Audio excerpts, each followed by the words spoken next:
Hi guys, it's Grace with Grace Gets Gastric, and I am here today for my March 2020 favorites video.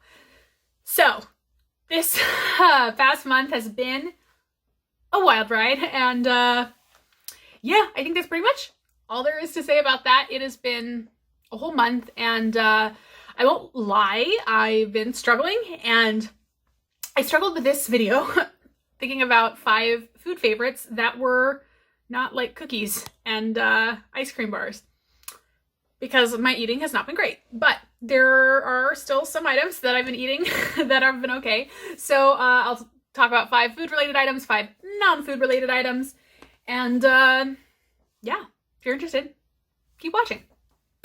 First item that I'll talk about is the one I do not have in person, so I'll put a photo up here. But it is from Trader Joe's. It's the, oh gosh, I should have looked up how to say this, Bool Kogi? It is a thin beef strips that are in this delicious marinade. I got it in the kind of like meat section.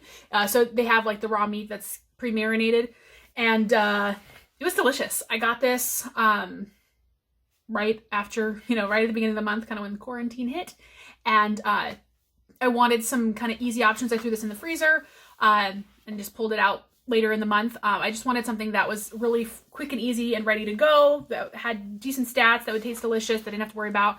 And then I just served this up with some like stir-fried cabbage mixture, and it was really, really tasty. So actually this was something I would highly recommend. I'm definitely going to pick it up again if I see it at the store. I haven't been back to Trader Joe's since I bought this, and who knows what things are looking like there, but if you see it, I definitely would recommend. Next, I don't know if I've talked about these before, but these are the 4505 pork cracklins, and this is in the just regular sea salt pork cracklin flavor. I love these pork cracklins. They have pork rinds and pork cracklins, and then they have other flavors. I have heard really good things about the other ones as well, but all of their other flavors are spicy in some way, and I can't handle spice. So these are actually the only ones that I've ever had from them, but I've heard good things about the other ones, but these are really tasty. Pork cracklins are the ones that still have kind of like the fat cap on them, and I'm pretty particular about them because I find that fat cap can taste gross to me in certain brands. So this one I really like. It's really tasty. It's like the perfect amount of seasoning.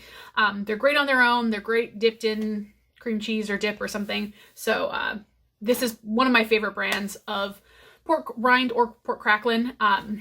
And you can see, I mean, they're pricier, and it's a fairly small bag, so I tends to make me more economical, and I don't just eat them all at once. Next, sorry, this is like trapped on my tripod. It are these Yasso, sorry, this is obviously just the box. These are the Yasso ice cream bars. This particular flavor, Greek yogurt bars in cookies and cream. So the stats for these, for 1 bar, and there's 4 in a box, it is 100 calories, 2 fat, 16 total carb, 0 fiber, 13 sugar, so 16 net carbs as well, and 5 protein. So these are going to be higher carb than a lot of people are good with. I am okay with it because they're only 100 calories, and that's really reasonable.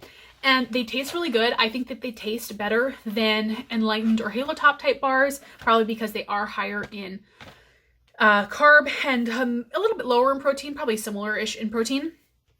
They have a bunch of different flavors: fudge brownie, mint chocolate chip, sea salt caramel, cookie dough. You can see here. These are the only ones I've had. I've had these before pre-op, like when I was doing my pre-op diet before VSG, and I think I want to say I had the mint chocolate chip and I liked it, and maybe the sea salt caramel. It's been a long time. I remember liking them, and then I stayed away from them because they were a little bit higher carb than I was wanting to do right after surgery. Now, I think they're totally fine, and they are, frankly, better than the Magnum Double Caramel ice cream bars that we have in my fridge right now that I'm trying not to eat, so I'm trying to eat these instead. And they're tasty. They're really good. I really like them, and like I said, I think they're not a bad option if they are something that you can moderate, and I do like that they are pre-portioned. One of the things I've just stopped buying low-calorie ice cream pints because portioning it out is such a pain in the ass, and they're so rock hard that you have to take them out of the fridge like so far in advance and let them defrost before you can portion it. And I just wasn't doing it. I was just letting them go bad. or reaching for the other ice cream that my roommate was getting that was higher calorie and easier to scoop. And so I like the bars because they're pre-portioned. So there we go. Next we have Flat Out wraps. So this is the Flat Out Flavor It in olive oil and sea salt. And you can see these are kind of small. They're just the size of my head. They also sell bigger wraps. I have seen these around for a long time, but I've never on Instagram, but I've never seen them in my stores, but I finally found them. So for one of these wraps, and it's about an ounce in terms of weight, it's 60 calories, 1 fat, 13 total carbs, 6 fiber, so that is 7 net carbs, and 4 protein.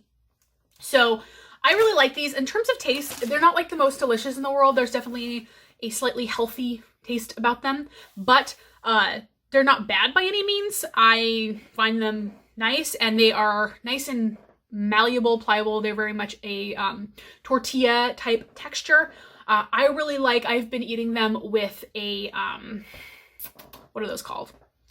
Laughing Cow cheese wedge, like a garlic and herb cheese wedge, and then some like turkey, some deli turkey, maybe some lettuce or some avocado, rolling it up, and bam, you got a meal. Really tasty. They're also good if you want to bake them in the oven with some pizza sauce, some cheese, some chicken, something like that. Make a kind of like a flatbread pizza. Really good for that. Or if you just like any kind of wrap, they're pretty tasty. The stats are pretty great, and I like them. They're a great vehicle for foods.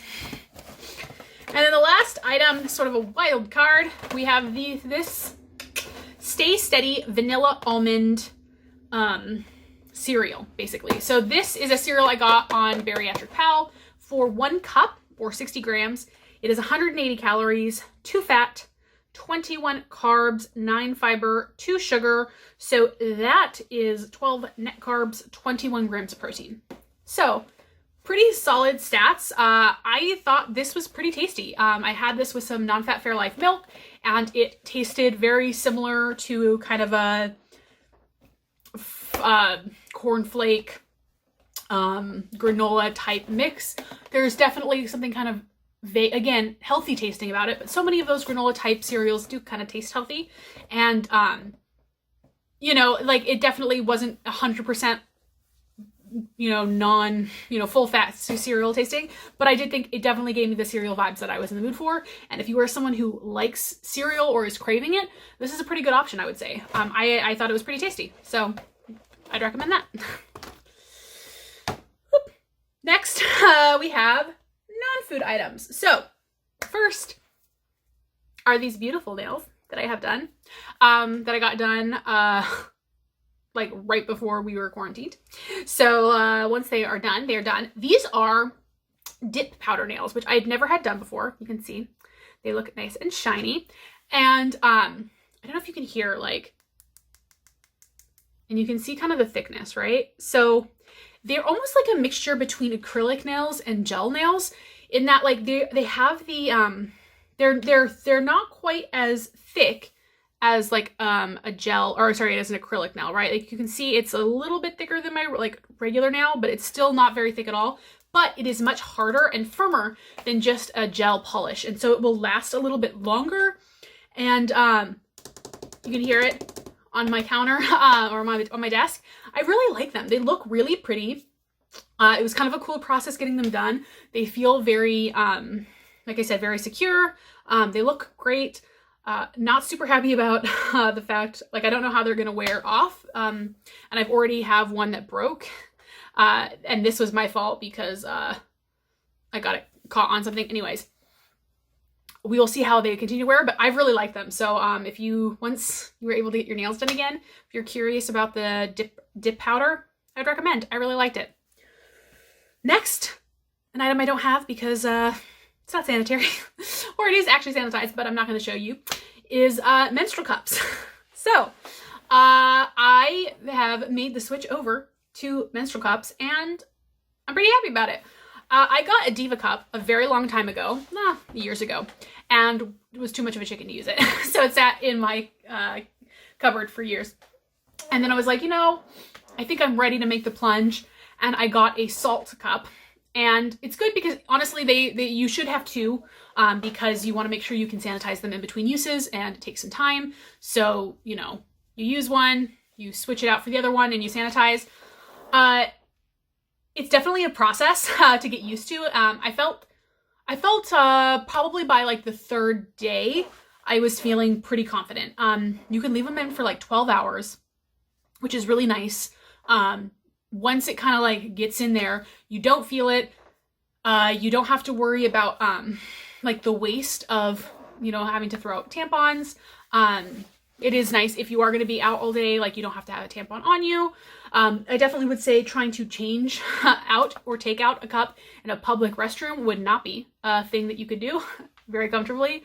I have yet to get to the point where I can safely remove the device without experiencing some carnage, if you will. So if it's like I'm in my bathroom, there's a sink right there, I can take care of business.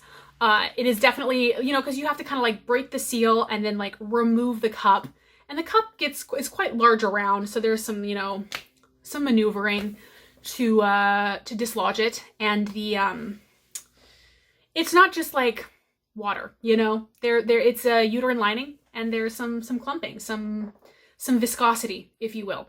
So you definitely, like, it's probably not for like the squeamish or those of you who are like not very comfortable with getting up in there. That has never bothered me. I'm not very squeamish. I am don't feel any particular shame or discomfort with my body or my body parts. So I've appreciated the you know, in the long run, it is less expensive, it is better for the environment, it is more comfortable, it is for me, you know, like once you get the hang of it, it's easier to use. You know, when you get towards the end of your period and there is less coming out, oftentimes I find tampons very uncomfortable because you know, they're still a little bit dry by the time you need to remove it, and then there is you know, like that is causing what's it called? It's not good. It's not good to be sticking dry cotton up there. So yeah, I'm a fan. I would recommend looking into it. There have been a few beauty YouTubers that I followed that have done far more in-depth Q&A videos on it that I'll link below if you're curious and you want to kind of hear more. Obviously, I'm happy to talk more about my experiences, but I'm a fan, and I like both. So I started using my Diva Cup and my Salt Cup, and that was one thing I would suggest trying new ones or different ones. I thought I would like the Salt Cup better, but I ended up finding the Diva Cup to be more comfortable. Just in terms of everyone is shaped differently. So I found like the Diva Cup one is a little bit narrower and a little bit longer, and I just felt like that was a little bit more comfortable in terms of insertion especially, and removal. But both of them were fine for me. And you can look online and see like they have different recommendations based on your own, you know, like if you've had a pregnancy before, if you've delivered birth, again, that like changes your uterine canal. I don't know. So yeah, recommend those. On a less personal note, I have been loving this P. Louise base. So this is a eyeshadow base. I am wearing it today beneath the eyeshadows. This is in the shade Rumor 2, so you can see it is a very pale skin tone, flesh tone color. They have this in a variety of colors, including bright ones, but they also have like white and then a variety of skin tone shades. And this is a really great base. I like that it is flesh colored, and that is specifically why I got this one. I really like the Urban Decay Primer Potion, but I just have the sheer color. And so sometimes if I'm going to be wearing so this is a fairly sheer shadow, as you can see. And so I wanted something that was going to kind of block out any potential veininess and discoloration on my lid so that it wouldn't shine through the sheer shadow. And so that's why I liked this one. I also have a white base, which is great when I want to do really vibrant colors, which you can see I did a vibrant color down here, but I didn't on the top, and so I didn't feel like I needed the white. And because I didn't go very high with my shadow, then it would just like look like I had white here instead of flesh color. So that's why I really like this one. I've really liked it so far. So yeah, good eyeshadow base. Next we have a wireless mouse. So this is a cute little coral colored wireless mouse. You know, nothing too fancy, nothing too special. I got it on Amazon. It was fairly inexpensive. I specifically got it because I wanted to play Sims, and I find it easier on my laptop to play with a mouse so that I can kind of move and I don't have to be all up here. So I really liked it. I liked that it was a fun color. They had a couple of different colors. It was super easy. It just comes with like a very small USB device. You plug it into your laptop, the driver runs. It was a breeze to set up. It uses like, I think a AA battery, and we were good to go. So if you're looking for a fairly inexpensive wireless mouse that gets the job done, that one works great. And I think this is the last item. Jeans. So these are American Eagle jeans. These are the, let me see if I can find actually what they're called. I thought I had this. I don't know. They are regular jeans. They are in size 10. These are, like, look at how tiny these are, y'all. I can't with these jeans. Next level stretch. I'll like put a link to them obviously in the description box down below. This is my first pair of jeans post plastics, my first pair of jeans in about 1.5 years, and they are amazing. And I honestly, like, I can't get over how tiny these are. And I mean, like, size 10 for some of you guys is not that small, but I'm a big girl, and not just like in terms of my weight has always been on the high side. Obviously, all of us are in that same boat. But I've got some broad shoulders. I've got some hips. Yeah, I'm totally happy being a size 10. Like, that's kind of like where I'm happy to stay. And like, just the fact that I'm wearing these like little itty bitty jeans still blows my mind. But anyways, American Eagle jeans, they're super comfortable. They're stretchy. They're kind of like a jegging, which is great because like I wear a lot of boots. I like a form-fitting jean. I like this kind of darker wash. They have a variety of different washes, some different styles, but they're really comfortable. They fit really great. Like I said, I have some hips on me and I have some thighs, especially because I still have, you know, a decent amount of loose skin in my thigh region. And I really liked that. I mean, like, these just fit really well. So I really like that. They also have plus sizes, which is great because my sister is able to get jeans there as well. They had some really cute shorts I think I might get for the spring summer season if I'm allowed to leave my apartment and enjoy it. Anyways, those are just a few of my favorite things this past month. Let me know what has made your guys' March happy and tolerable. What have you been getting use out of in your quarantine, in your social isolation? I hope you all are doing well. If you've used any of these items, let me know what you think, and I'll talk to y'all very soon.